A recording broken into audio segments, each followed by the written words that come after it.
Hoy vamos a estudiar la redención limitada. También le llaman redención particular. Las doctrinas de la gracia, volvemos a repetir, son un conjunto de doctrinas soteriológicas, o sea, doctrinas que hablan de la salvación. Y esto de la salvación en cuanto a la teología reformada, que es lo que nosotros creemos, lo que nosotros confesamos. Así que son enseñanzas demasiado importantes, son enseñanzas fundamentales. Dos son los estudios que ojalá todos aquí pudieran tener claro. Y uno es las doctrinas de la gracia y el otro es la teología de los pactos. Hemos visto que cada punto de las doctrinas de la gracia son subsecuentes, o sea, un punto lleva al otro, el otro lleva al otro, lo cual significa que ni un punto de los 5 puede dejar de ser creído. Alguien puede decir, yo creo en los 4 puntos, pero en el quinto no, o yo creo en los 2 primeros, en el tercero no, los dos últimos sí. Es imposible. Quiere decir que todavía no comprende bien las doctrinas de la gracia. Al principio, por ejemplo, yo no aceptaba este punto. Yo decía, yo los otros los entiendo, los veo muy claros, pero no me cabe en la cabeza este tema. Yo seguía estudiando, indagando y lo que encontraba era eso. Es imposible decir que creo en los 4 puntos, pero en uno no. Porque es que el uno lleva a creer al otro y el otro al que sigue y el que sigue hasta el quinto punto. Hemos visto que hay una depravación total, ¿cierto? Si hay una depravación total, o sea que el hombre está totalmente depravado, muerto en delitos y pecados, quiere decir que entonces hay una salvación total que depende única y exclusivamente del Señor. Por consiguiente, si hay una salvación total del Señor, entonces debe haber una elección incondicional, es decir, que el Señor elija a los que han de ser salvos incondicionalmente, porque si le pone una condición al depravado total, él no la va a poder cumplir. Entonces, por lógica, debe haber una elección incondicional. Al haber una elección incondicional, entonces debe haber por lógica un llamado eficaz, porque si él está depravado totalmente, muerto en delitos, no va por sí solo a responder a la fe. Tiene que ser llamado por el Señor mismo de forma eficaz para él poder resucitar de entre los muertos. Y si el Señor llama, entonces a esos que llama, lógicamente es a esos que va a salvar, a redimir, a rescatar. Fue por esos por quienes Cristo murió en la cruz. Y por último, la preservación del creyente o la perseverancia de los santos quiere decir que ese que fue llamado, elegido, redimido, por lógica, entonces por Dios mismo va a ser preservado hasta el final. Es decir, Dios lo va a guardar hasta el final para que no se pierda. ¿Sí ven que son subsecuentes y tienen un sentido lógico? Es una teología lógica de la salvación. Ese proceso, más la obra que Dios hizo de redención, no es algo lógico, es algo totalmente sobrenatural. Empezando por el mismo amor de Dios, que es un amor sobrenatural. Ahora, debemos recordar que los arminianos tenían una postura o presentaron una postura frente a estas doctrinas y lo que ellos decían era que la redención no puede ser particular o la redención no puede ser limitada, sino que la redención es universal. La expiación debe ser general, porque la Biblia lo dice así, dicen ellos. Este punto de los arminianos alega que Cristo murió en la cruz para salvar a todos los hombres, a condición de que el hombre crea. Eso parece muy bíblico, pero cuando profundizamos en ello nos damos cuenta de que no es el sentido bíblico, sino una mala interpretación de ese sentido bíblico. El texto que ellos usan, por ejemplo, es Juan 3:16. Porque de tal manera amó Dios al mundo, que dio a su Hijo unigénito para que todo aquel que en Él cree no se pierda, mas tenga vida eterna. Entonces, de ahí ellos sacan esa postura. ¿Ven lo que dice Juan 3:16? Cristo murió por todos los hombres, o sea, la expiación es general, pero a condición de que crea.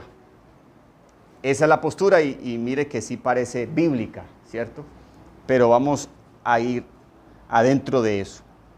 Los calvinistas sostuvieron que la expiación no es general, la expiación es limitada. A eso también se le llama redención particular. Es decir, a algunos no les gusta la frase redención limitada, porque piensan que la palabra limitada es como limitar a Dios, pero no tiene ese significado. Entonces otros le han puesto a esta enseñanza mejor el nombre de redención particular. O sea, de que Cristo no murió por todos en general, sino por personas en particular. Eso es lo que quieren decir con ese otro título. Lo cual quiere decir que la muerte y resurrección de Cristo no expió el pecado de todos los hombres, de todas las personas del mundo. ¿Por qué? Porque si fuera así, entonces todo el mundo, o sea, cada persona que ha existido en este planeta sería salvo.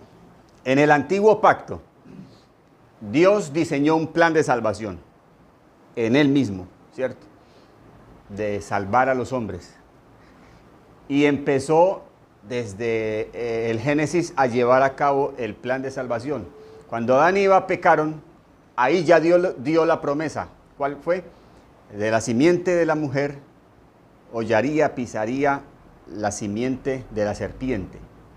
Ese es lo que se llama el protoevangelio, el primer evangelio. Génesis 3:15.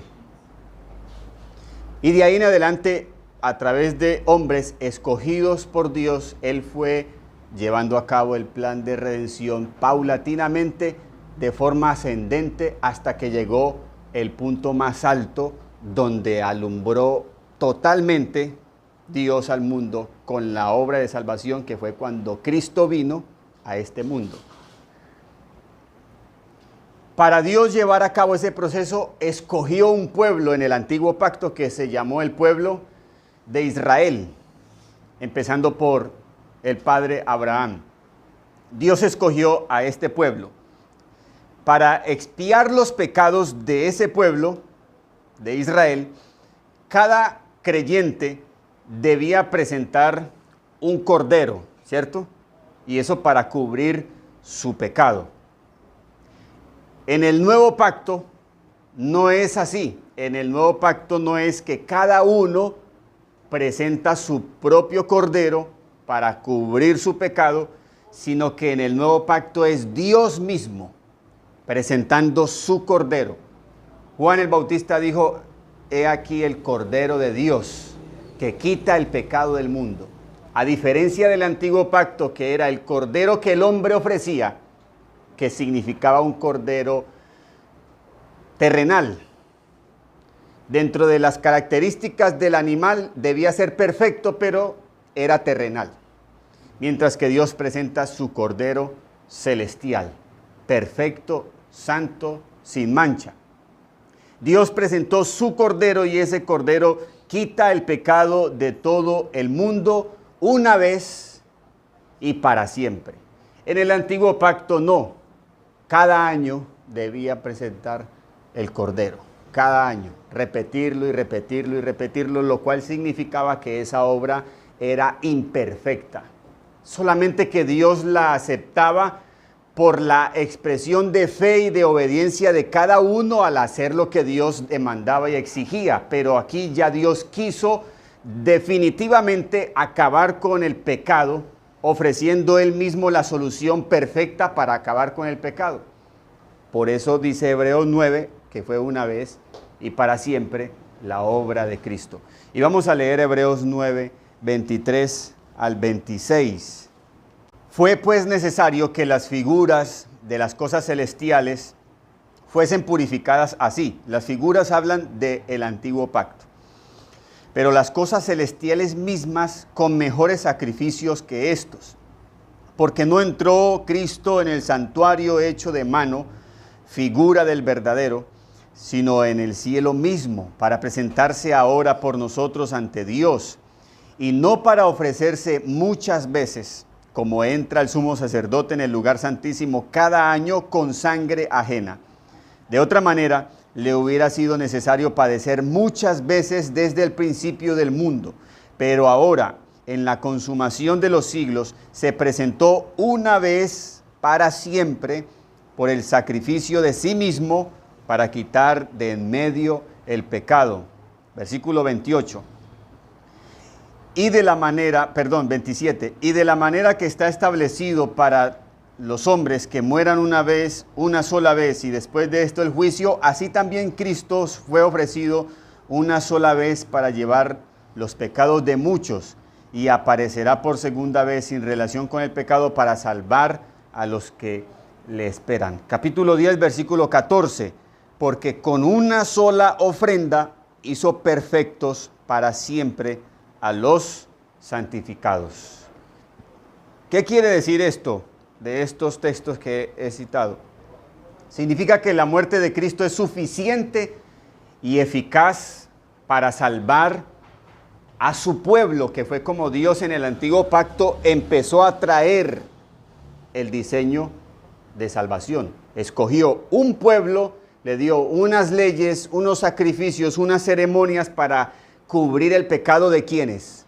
De ese pueblo, de Israel, no de Egipto, ni de Babilonia, ni de los filisteos, ni de ningún otro pueblo, sino de ese pueblo. O sea, que ese sacrificio cubría el pecado de ellos, lo cual significa que era una expiación limitada. Cuando vino Cristo, Cristo vino a dar su vida por ¿quiénes? Que fue el texto que usamos para este tema. Juan 10:11 dice, yo soy el buen pastor su vida da por las ovejas. O sea que Cristo no muere por todos los animales, sino por las ovejas. Dentro de las ovejas se mezclan las cabras y Él no muere por las cabras, sino solo por las ovejas. Así que esos escogidos que el Señor diseñó para salvarlos fueron los mismos escogidos por los que Cristo murió en la cruz para redimirlos eficazmente, no potencialmente como creen los arminianos, sino eficazmente, definitivamente. Por eso dice una vez y para siempre. A diferencia de los arminianos que afirman que la muerte de Cristo es potencial, es decir, que la obra de Cristo en la cruz puede salvar a todo el mundo, siempre y cuando crean, lo cual significa que los méritos finales de la salvación es ¿de quién? De los hombres. Porque Cristo murió potencialmente para salvar a todos los hombres, siempre y cuando crean, o sea que la fe es del hombre y no de Dios, como dice, a diferencia de como dice Pablo a los Efesios, la fe es un don de Dios. Entonces, si Dios mismo da el don de la fe para que crean en Cristo, entonces, ¿de quién es la salvación? De Dios. ¿Y por quién murió entonces Cristo en la cruz? por los mismos que creen, a los que Dios mismo les dio la fe para querer. O sea que la redención es particular o es limitada. Cuando decimos limitada no significa en su alcance. Definitivamente se puede decir, la obra de Cristo puede salvar a todo el mundo. ¿Sí? Pero eso sería algo inobjetivo, o sea, sería una muerte como una muerte al azar, como que Cristo murió para ver quién se salva. ¿Sí me hago entender? O sea, Él murió en la cruz y ya subió a los cielos, se sentó a la diestra del Padre a mirar, bueno, vamos a ver quién se salva. Vamos a ver quién llega primero. ¿Quién va a creer? Uy, ese, casi, uy, pegó en el palo. Faltó un poquito, le faltó creer. No, Él murió para salvar eficazmente a los que escogió una vez y para siempre. Juan 10:11 dice, yo soy el buen pastor su vida da por las ovejas. O sea, hay una exclusividad. Juan 6:37, todo lo que el Padre me da, vendrá a mí, y al que a mí viene, no le echo fuera. Versículo 39, y esta es la voluntad del Padre, el que me envió, que de todo lo que me diere, no pierda yo nada, sino que lo resucite en el día postrero. Versículo 44, ninguno puede venir a mí, si el Padre que me envió no le trajere, y yo le resucitaré en el día postrero. O sea, yo morí y resucité por ese que el Padre me dio. No es que el Padre me dio yo morí por él, pero a lo último todo depende de él. Que es lo que presentan los arminianos. Sino es algo totalmente garantizado. El que el Padre le dio a Cristo, Él murió y resucitó por Él y será salvo. Sí o sí. Una vez y para siempre. Eso nadie lo puede dudar. Juan 15:13.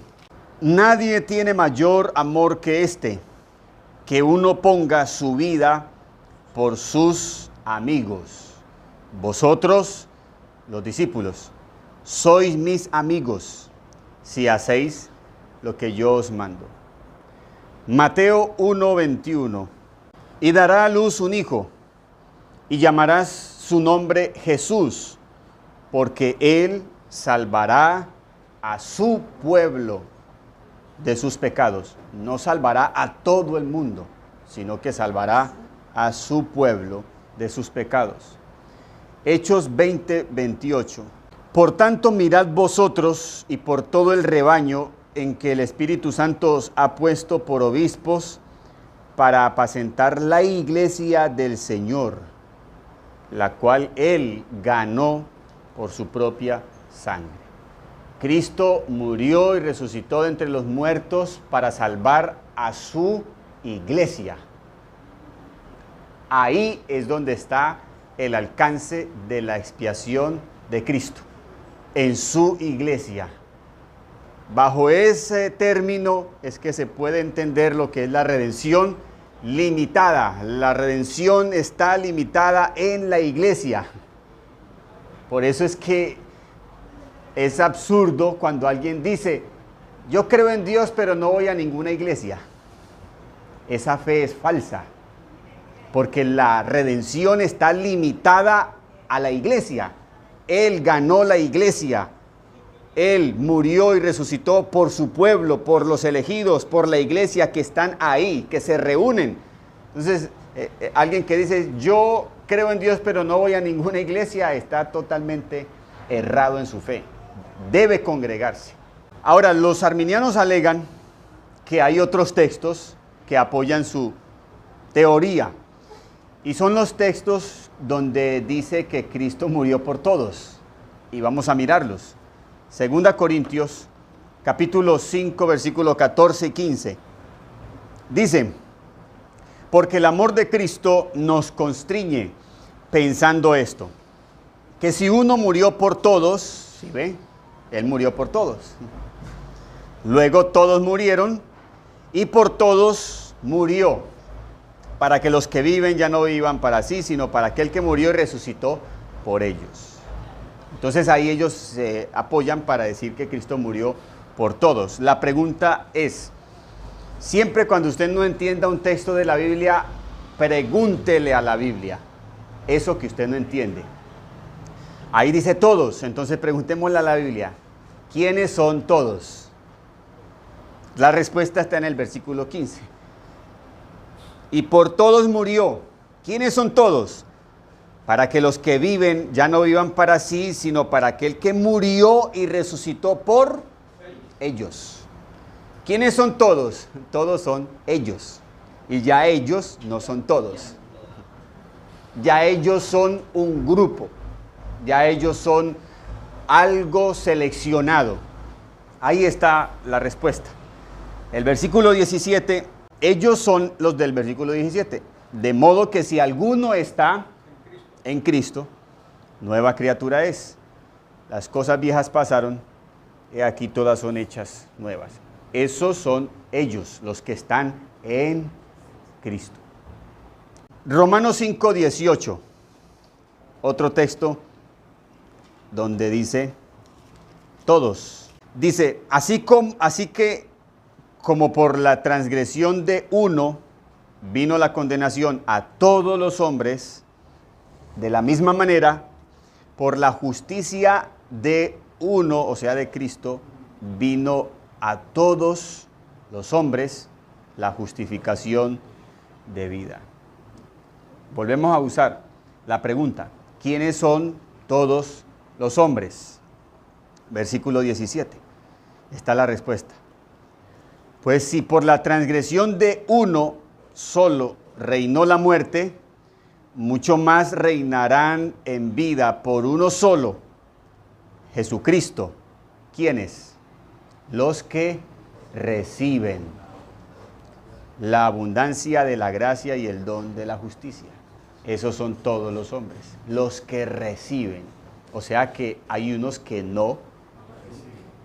Se deduce que si hay unos que reciben, quiere decir que hay otros que no reciben. Entonces no son todos.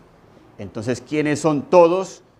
Volvemos a lo mismo, son un grupo que bíblicamente se conocen como los escogidos, el pueblo elegido. Y el texto clásico es Juan 3:16. Porque de tal manera amó Dios al mundo, que ha dado a su Hijo unigénito para que todo aquel que en él cree no se pierda, mas tenga vida eterna. ¿Quién es el mundo? Volvemos a hacer la pregunta. ¿Será que el mundo ahí está diciendo Juan que es cada una de las personas que han existido y que existirán en este planeta Tierra hasta el final? No, eso no es todo el mundo. Vamos a mirar entonces, ¿quién es el mundo? Juan 1:9. Aquella luz verdadera que alumbra a todo hombre venía a este mundo. En el mundo estaba, y el mundo por él fue hecho, pero el mundo no le conoció. Ahora saltamos a Juan capítulo 14, versículo 22. Le dijo Judas, no el Iscariote, Señor, ¿cómo es que te manifestarás a nosotros y no al mundo? Entonces ese mundo no es cada uno de los que han existido o existirán en este planeta, porque ya aquí hay una distinción. O sea que Juan no está queriendo decir lo que los arminianos interpretan, que de tal manera amó Dios al mundo, es a cada persona en particular, porque aquí mismo Judas afirma que el Señor no se manifestó, Él sí vino a este mundo, pero no se manifestó al mundo, sino que se manifestó, dice Judas, a nosotros. O como leímos en Romanos, los que reciben la gracia del Señor para ser salvos. Guárdese esto en su memoria. El mundo en el contexto bíblico de la salvación significa que la salvación no es solo para los judíos, sino que la salvación es para judíos y gentiles. Cuando usted vea la palabra mundo o todos en la Biblia en el contexto de la salvación, significa que la salvación no es solo de los judíos, sino de los judíos y de los gentiles. Eso significa todo el mundo, porque los judíos creían que la salvación era solo para ellos. Y resulta que no. Incluso los apóstoles tuvieron dificultad con eso. Recuerdan a Pedro, cuando es llamado por Cornelio, ¿cierto? Fue Cornelio, a comer allí con ellos, gentiles. Dios tuvo que enseñarle a él, porque los judíos no se sentaban a comer con los gentiles. Y el Señor le tuvo que dar una visión a Pedro, donde el Señor al final le dice: no llames impuro a lo que yo he limpiado. Y cuando él es llamado por este hombre y llega a visitarlos y les predica el evangelio y ve cómo se convierten y el Espíritu Santo desciende sobre ellos, entonces él pudo entender lo de la visión. La salvación no es de los judíos exclusivamente. Inclusive ese fue el argumento que presentó Pedro en la discusión del primer concilio de la iglesia en Jerusalén, donde había una discusión de que los gentiles, para ser salvos, debían circuncidarse y guardar la ley de Moisés, mientras que el apóstol Pablo decía que no. Y eso llevó a una reunión, y en esa reunión, en ese concilio, Pedro dijo: hermanos, yo mismo fui testigo de cómo Dios dio su espíritu a los gentiles, sin haber sido circuncidados, sin haber guardado la ley de Moisés. O sea, la salvación no es solo de los judíos, la salvación es para todo el mundo. Y por eso Cristo les dijo a ellos: ahora toda potestad me ha sido dada en el cielo y en la tierra. Por tanto, id y predicad el evangelio a toda criatura. Id y hacer discípulos a todas las naciones, porque la salvación ahora es para todo el mundo. Ese es el contexto de la palabra mundo. Y vamos a mirar en Efesios 2, 11 al 16. Por tanto, acordaos, ¿quiénes? Los efesios, gentiles, de que en otro tiempo vosotros, los gentiles, en cuanto a la carne, erais llamados incircuncisión, por la llamada circuncisión hecha con mano en la carne. En aquel tiempo estabais sin Cristo, alejados de la ciudadanía de Israel y ajenos a los pactos de la promesa, sin esperanza y sin Dios en el mundo.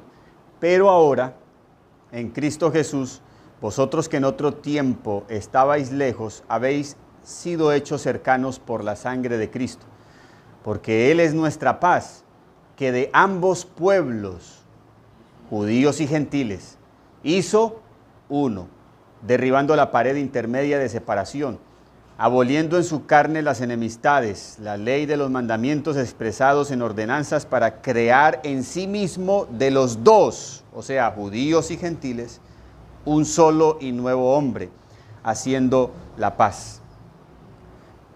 Y mediante la cruz reconciliar con Dios a ambos, judíos y gentiles, en un solo cuerpo, en Cristo, matando en ella las enemistades. Versículo 18. Porque por medio de Él, de Cristo, los unos y los otros, es decir, judíos y gentiles, tenemos entrada por un mismo espíritu al Padre. Ese es el contexto de la palabra mundo en la Biblia. Y finalizamos diciendo Juan 10:11. El buen pastor su vida dio por las ovejas. O sea, Cristo murió por su pueblo. Cristo murió por los elegidos. Amén.